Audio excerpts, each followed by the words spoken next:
Enjoy prison, ape! Funny, you will be the one going to prison. Imagine getting ready to go home for the day, only for your rival, a racist bully, to suddenly accuse you of stealing his earbuds. Then, before you can even breathe, he calls his father, a police officer, to come and arrest you. And the officer actually does it in front of everyone. That's exactly what happened to Ariella Brooks, a black student new to Ridgepoint High. One minute, she was finishing her day like everyone else, and the next she was being handcuffed for something she never even touched. But what the bully didn't know was that he would be the one getting arrested in the end. Ariella Brooks stepped through the front gates of Ridgepoint High with her headphones bouncing lightly around her neck and the brightest smile on her face. She was the kind of girl who made people feel sunlight even in a hallway full of shadows. Some stared because she was new. Some stared because she was black. But Ariella didn't flinch. She waved at the hall monitors, complimented someone's hairstyle, and walked like she already belonged here.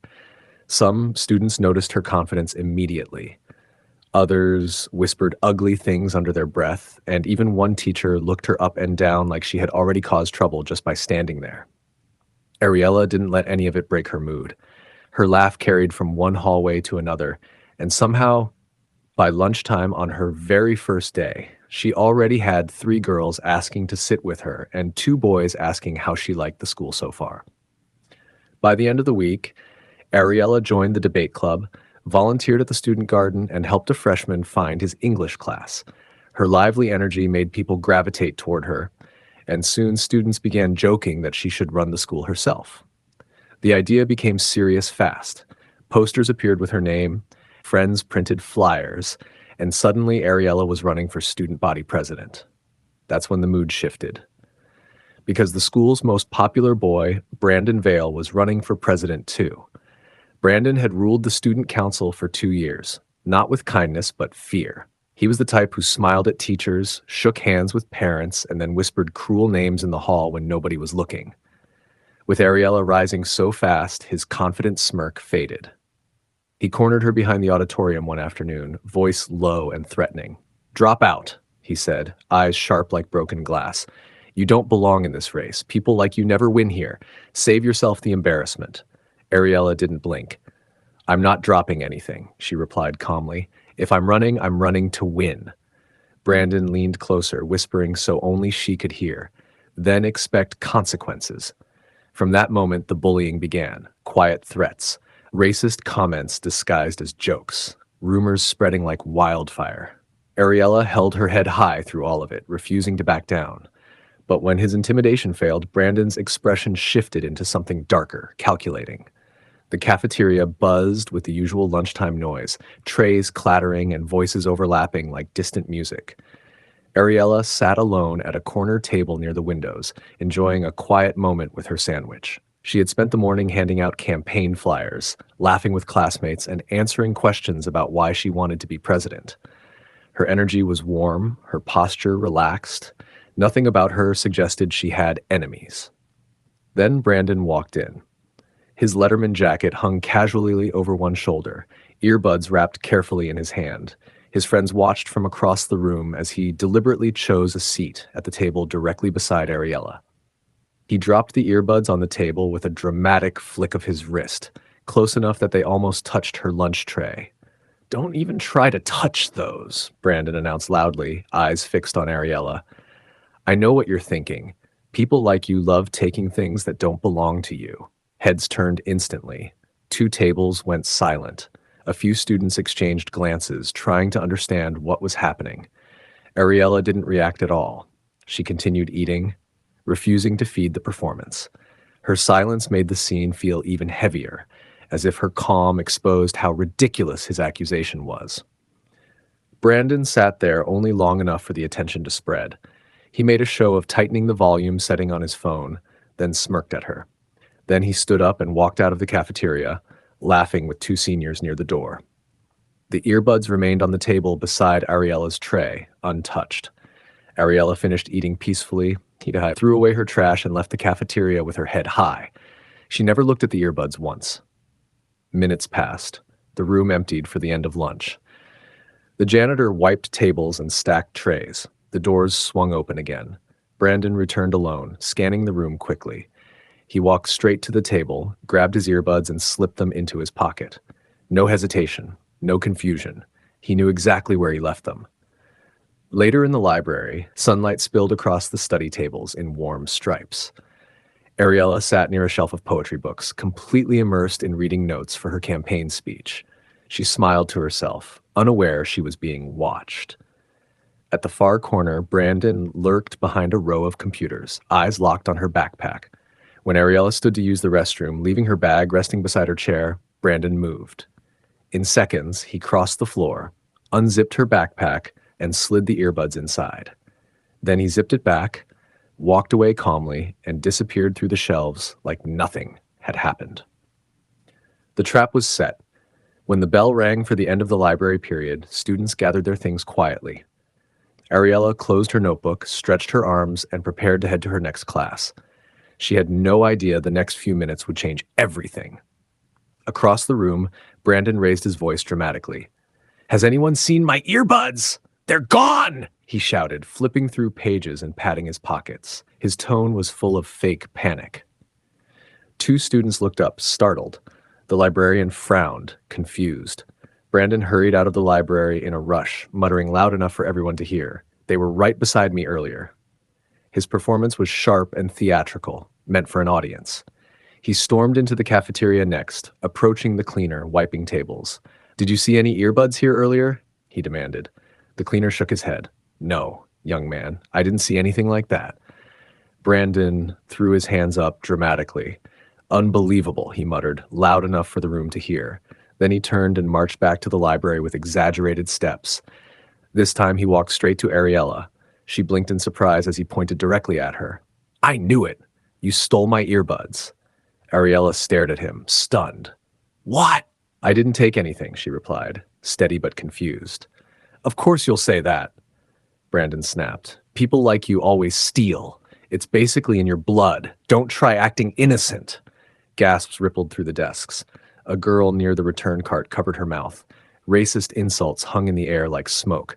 Ariella's heart pounded, but her voice stayed steady. "I don't have anything of yours." "Let's check then," Brandon barked, reaching for her bag. Ariella pulled it back. "Don't touch my things." That's when Brandon changed the script. He jerked his hand back dramatically as if she hurt him. "Did you see that?" he yelled. "She's attacking me now. She's violent." The librarian stood frozen, unsure what to do.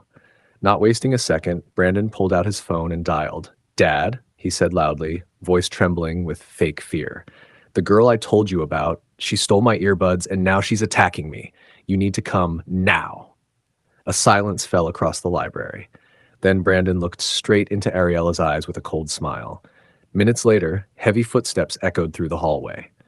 Brandon's father, Officer Nolan Vale, entered the room in full uniform. His jaw was tight, eyes burning with certainty that his son was the victim.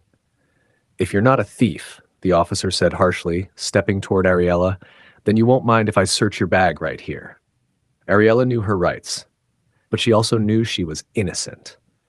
She slowly handed over her backpack. The moment Officer Vale opened it, he found the earbuds. He lifted them high in the air. The room erupted in shock. Have you ever watched someone try to destroy another person's future just because they were afraid of losing power? What would you do if a bully used his father's badge to frame you for a crime you didn't commit? Before we go further, what city or country are you watching from? Drop it in the comments. We love seeing where you're tuning in from.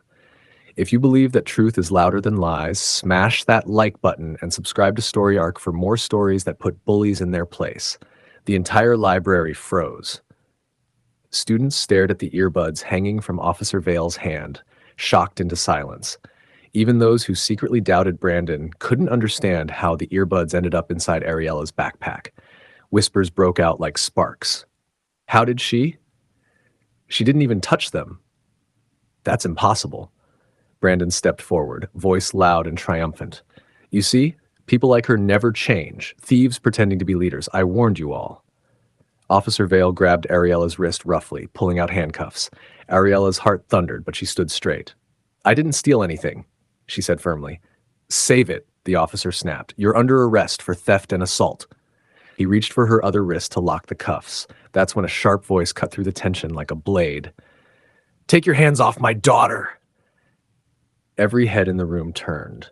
A woman in a navy suit stood in the doorway, eyes blazing with controlled fury. She walked toward them with calm steps that somehow felt louder than the chaos. Ariella's breath caught. "Mom," she whispered. She had already texted her mother the moment Brandon called his father, telling her what was happening and where the officer planned to confront her. The woman stepped between the officer and Ariella, badge hanging from a lanyard around her neck. "I am Judge Seraphine Brooks, United States Federal Court," she announced, "and you will not arrest my child based on an accusation without evidence." Officer Vale blinked, rattled. "Ma'am, the earbuds were found in her bag.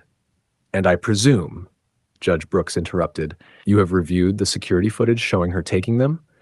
Brandon jumped in immediately, panicked but pretending outrage. "There's no need to check cameras. The proof is right there in her bag." Judge Brooks didn't look at him. "If the earbuds were planted, cameras will show it. Bring me the footage now." A tense silence spread. The vice principal, who had rushed in behind the crowd, swallowed hard. "We can access the cafeteria monitors and the library feed," he said shakily.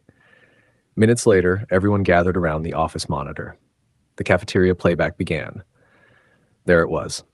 Brandon returning alone, picking up the earbuds from the table long after Ariella left. Gasps exploded. Next, the library footage. Brandon opening Ariella's backpack, sliding the earbuds inside while she wasn't there. The room erupted. "You lied! He planted it! She told the truth!" Officer Vale's face drained of color. Turning to his son, his voice shattered. "Brandon." Before Brandon could speak, Judge Brooks raised her phone and pressed play on a clear recording. Audio Ariella had secretly recorded earlier and emailed to her mother the day Brandon first threatened her. "Drop out of the election, or I'll make everyone hate you. Leave this school." Everyone heard it. Judge Brooks turned to Officer Vale. "Now arrest him." The officer's jaw tightened as he nodded slowly, shame in his eyes. He handcuffed his own son. "You're under arrest," he told his own son quietly. Brandon was handcuffed and dragged out, face pale and destroyed by the truth he created. Weeks later, the student body lined the auditorium. When votes were counted, the result rang across the room like justice itself. Ariella Brooks, student body president. If you believe the truth always rises, no matter how many lies are thrown at it, smash that like button and subscribe to Story Arc. Because in a world full of people who abuse power, courage isn't loud, it's consistent.